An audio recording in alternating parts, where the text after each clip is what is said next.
علیکم دوستو، welcome to astrology info channel. آپ کا دن کیسا رہے گا؟ 29 مارچ 2023۔ تو شروع کرتے ہیں سیجیٹیریس یعنی برج قوس سے۔ آج خود پر چھائی ہوئی سستی اور کاہلی کو اپنے طریقے کے ساتھ قابو کرتے ہوئے زندگی میں آگے بڑھنے کی کوشش کریں۔ آپ کو اپنی سوچوں کو انتشار کا شکار ہونے سے بچانا ہے اور اپنی صلاحیتوں کو بڑے دل کے ساتھ استعمال کرتے ہوئے زندگی میں آگے بڑھتے رہنا ہے۔ بہترین دنوں کی تلاش کو جاری رکھیں۔ جلد ہی آپ کی زندگی میں سب کچھ بہتر ہونے کے قریب لگ رہا ہے۔ اپنی ضروریات کے بارے میں آپ کو آج پوری طرح ایماندار بننا ہے۔ اسی طرح ہی آپ کو ان کو حاصل کرنے میں کامیاب رہ سکتے ہیں۔ اپنے اندر موجود صلاحیتوں سے ناممکن کام کو بھی ممکن کر سکتے ہیں۔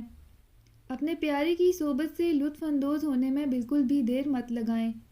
آج کے دن آپ کے کیریئر اور پیشے کے متعلق زبردست سودے بازیاں ہونے کی توقع لگ رہی ہے، جن سے مالی فائدے ملنے کی توقع بھی ہے۔ آپ کے اندر جو ہنر موجود ہیں، ان سے پورا فائدہ اٹھاتے ہوئے آگے بڑھیں۔ اپنا ہاروسکوپ سننے کا شکریہ۔ چینل کو سبسکرائب کریں۔ ویڈیو پسند آئے تو لائک کریں۔ تو کل ملتے ہیں۔